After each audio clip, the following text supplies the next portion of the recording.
A man who can't conquer himself will be conquered by everybody and everything outside of himself. You see, our emotions are like witnesses in a courtroom. They step forward to testify. They reveal our inner landscape, the raw truth of our experiences. Fear, joy, anger, they all have their say. But we as a judge, we might weigh their words carefully. We decide how to act, not based on their volume, but on the evidence that they present. So let your emotions testify, but let wisdom preside. Don't forget that the little emotions are the captains of our lives, and we obey them without realizing it. It's always the little ones, right? Never allow your emotions to gain control over your intelligence. The outcome will always be complete stupidity. Trust me. Occasionally, individuals may speak harshly or impulsively, driven by sheer emotion, seeking to provoke an emotional response. You see, they desire a reaction. They just want a reaction from you. Much like an insignificant phone call that you never planned to answer, what do? Press ignore. You ignore them. You hit the ignore button.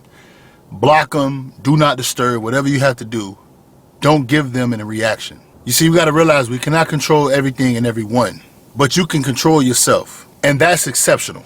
If you find yourself where you feel the need to involve yourself in a physical altercation with someone due to disrespect, stay calm, don't react, and remove them silently.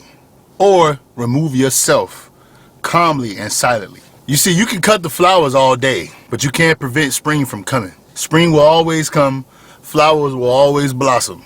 You can only cut the ones in front of you that are causing harm, disruption, or disservice in your life. Alike, people will be who they are. You can't control when the morons present themselves. You can only cut them out of your life silently. Remove yourself.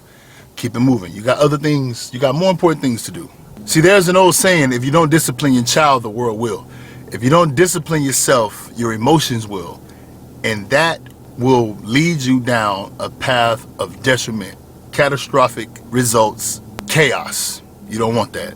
But don't let your emotions distract you from doing what needs to be done. We have to manipulate ourselves to do what's necessary, not what our emotions wants us to do. A simple example is, I don't feel like going to work. So you decide not to go to work. But what are the results? What are the consequences of that action? You'll get your paycheck.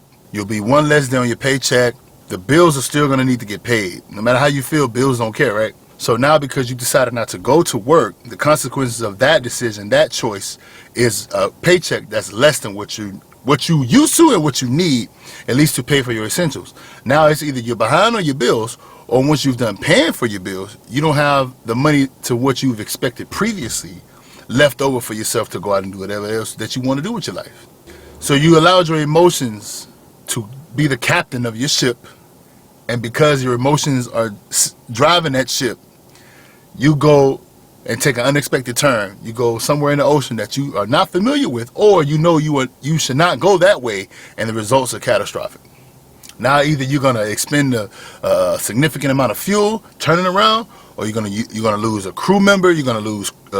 Something's gonna happen, right? All because we allow our emotions to make decisions. We have to control ourselves even when our emotions are heightened. If you walk the path that you want in life only when the sun is shining, you will never get to your destination.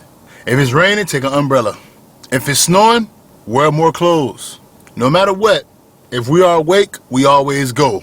Control your reactions to your feelings. Your feelings and emotions are one and the same. You determine how you want to behave, not them. Our behaviors are regulated by overarching principles in the brain. You see, our brain always wants to minimize threat and danger, right? Some people will say we've been like this since the beginning of time.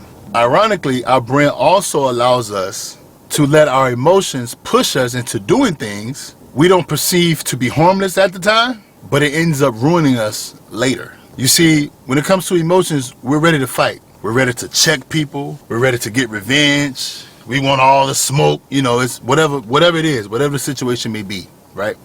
Heightened emotions puts us in this particular situation.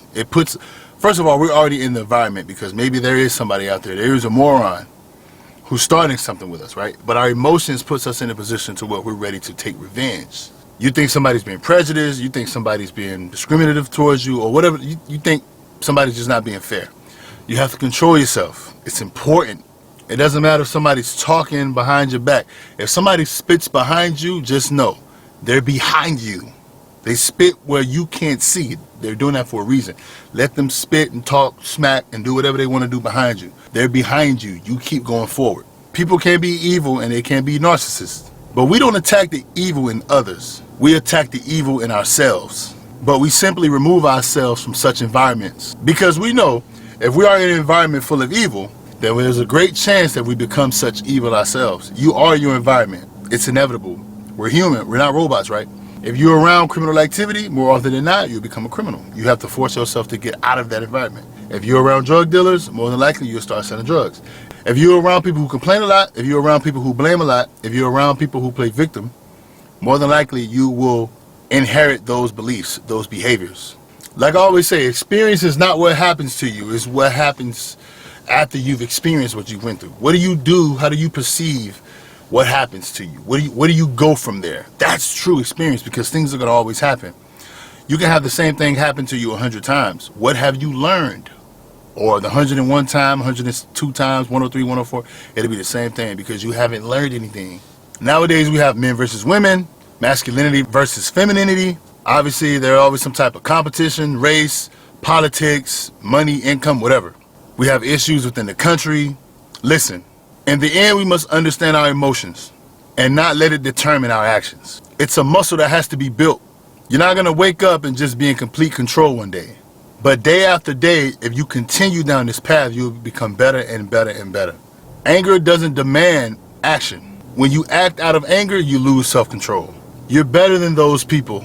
Let them react out of anger and ego. You just stay calm, cool, and collected. A patient wolf. In the face of adversity, just understand, most people just want to manipulate you. They want to manipulate your mind. They want you to believe what they think you should believe. They don't want you to walk alone.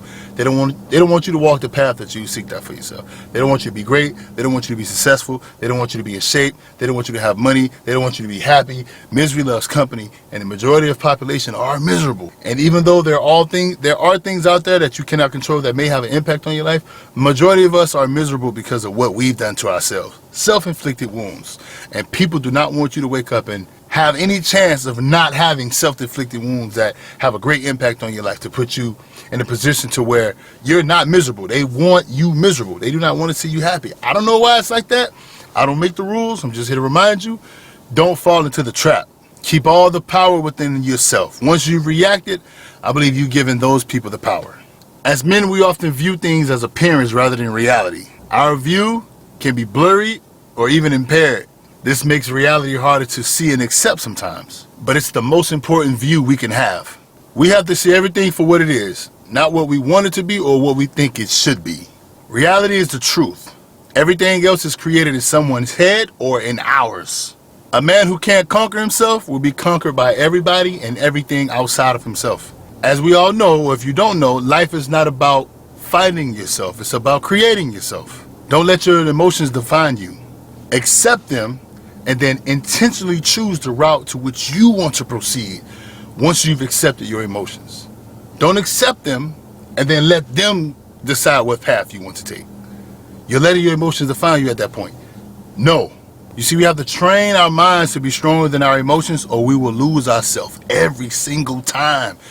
Because we're human, we're going to have emotions. You see, we just master them. We don't form a suppression. We embrace them. We don't ignore them. We accept them. We don't react based off them. We embrace them. We accept them. We have an understanding of them. And then we go the better route. We go the more beneficial route. And we continue to practice that day to day. After we analyze our emotions, we express them with intelligence. Self-awareness is self-mastery. Self-awareness allows you to self-correct. The world is full of people with emotions. At many different times, you can't control it. It's obvious our emotions come from energy in motion. The majority of society is polluted. As men, let's be a part of the solution, not part of the pollution.